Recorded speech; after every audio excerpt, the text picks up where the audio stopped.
Now इस tutorial के अंदर बेसिकली हम लोग समझने की कोशिश करेंगे कि एक्सेल में हमने टोटल परसेंटेज और ग्रेड के लिए फार्मूले क्यों दिए और स्पेशली ग्रेड का फार्मूला जो हमने इतना बड़ा लेंथी टाइप किया, अगर हम उसकी जगह क्राइटेरिया सेट करके टाइपिंग कर लेते तो शायद हमारा काम जल्दी और बहुत आसानी से हो सकता था। एक्चुअल के अंदर एक्सेल के अंदर जो सबसे इंपॉर्टेंट चीज है वो इसके फार्मूले ही हैं। बहुत सारे लोग एक्सेल को पसंद करते हैं क्योंकि उसमें काम को आसान कर देने वाले फार्मूले मौजूद हैं, जबकि बहुत सारे लोग एक्सेल को अवॉइड करते हैं क्योंकि उन्हें फार्मूले समझ में नहीं आ रहे होते।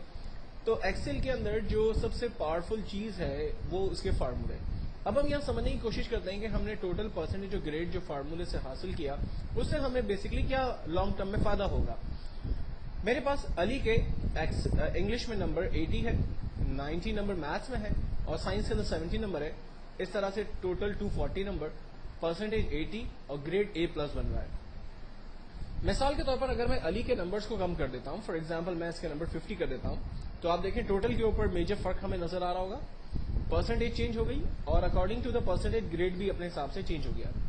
अगर मैं अली के मैथ्स के नंबर को भी चेंज करता हूं तो आप देखें रिजल्ट चेंज हो रहा है। अगर मैं उसके साइंस के नंबर को चेंज कर रहा हूं तो आप देखें रिजल्ट चेंज हो रहा है। तो इंपॉर्टेंट बात यह थी कि जब मैंने किसी भी स्टूडेंट के नंबर्स को चेंज किया तो उसका जो पूरा इफेक्ट है वो टोटल की वजह से परसेंटेज और परसेंटेज की वजह से ग्रेड के ऊपर वो इसके इफेक्ट्स आ रहे हैं।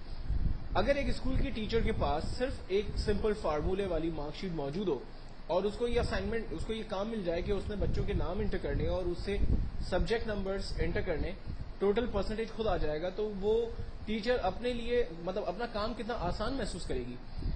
आईटी डिपार्टमेंट वालों का या आईटी एक्सपर्ट्स की बेसिकली ये रिस्पॉन्सिबिलिटी होती है कि वो इस तरह के फार्मूलों को किसी भी वर्कशीट के ऊपर अप्लाई कर सके।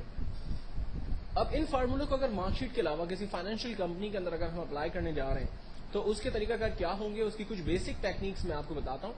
अगर ये बेसिक टेक्निक्स या रूल्स आपकी समझ में आ गए तो एग्जैक्टली आप एक्सेल के अंदर कहीं भी इन फार्मूलों को इस्तेमाल कर सकते हैं। मिसाल के तौर पर अगर एक्सेल के अंदर आपको असाइनमेंट मिलता है कि किसी भी दो वैल्यू को, यहां पर दी हुई वैल्यूज में से किसी भी दो वैल्यू को आपस में प्लस करना है, तो आप क्या करेंगे। इस बात को समझने के लिए आप अपने जहन में सिर्फ कैलकुलेटर की एग्जांपल को रखें। अगर मिसाल के तौर पर कैलकुलेटर में आपको दो वैल्यू को आपस में प्लस करना है तो आप क्या करते हैं। 10 और 10 दो फिगर में आपको असाइन करता हूं। आप सबसे पहले कैलकुलेटर पे 1010 टाइप करेंगे, प्लस का बटन दबाएंगे, फिर देन 1010 प्रेस करेंगे, इक्वल्स करेंगे, आंसर आ जाएगा 20। अगर यही काम आपको कंप्यूटर में करना है तो आप सबसे पहले इक्वल नंबर प्रेस करें, क्योंकि एक्सेल का हर फार्मूला स्टार्ट होता है इक्वल के साइन के साथ। नंबर यहां पर ऑलरेडी मेंशन है, तो इन नंबर्स में से किसी भी नंबर को सिलेक्ट करें। आप प्लस करना चाह रहे हैं इसलिए प्लस का बटन दबाइए, दूसरे नंबर पर क्लिक करें, एंटर करें, आंसर आ गया। अगर मैं दो वैल्यू की जगह तीन वैल्यू को आपस में प्लस करना चाहता हूं तो उसके लिए भी सिंपल तरीका यही यूज होगा।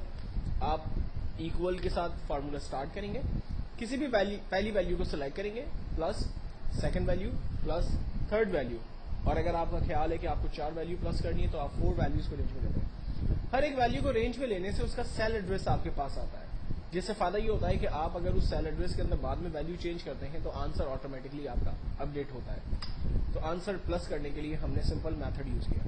यही काम अगर मुझे माइनस, मल्टीप्लाई और डिवाइड के लिए अप्लाई करना है तो तरीका बिल्कुल सेम है, यानी जो बेसिक रूल है वो सबका सेम है। Equals first value minus second value, enter किया, आंसर आ गया। मल्टीप्लाई के लिए equals to first value multiply by second value, enter किया, आंसर आया।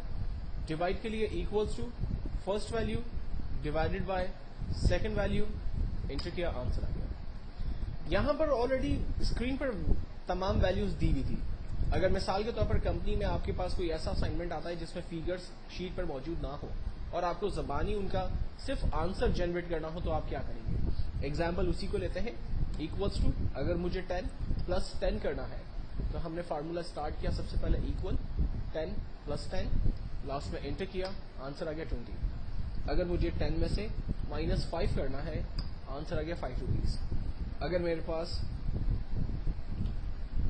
10 रुपीज है और मैं इसमें से 10 प्रोडक्ट्स बाय करता हूं तो मेरे पास 100 आइटम्स जो है वो आ जाएंगी।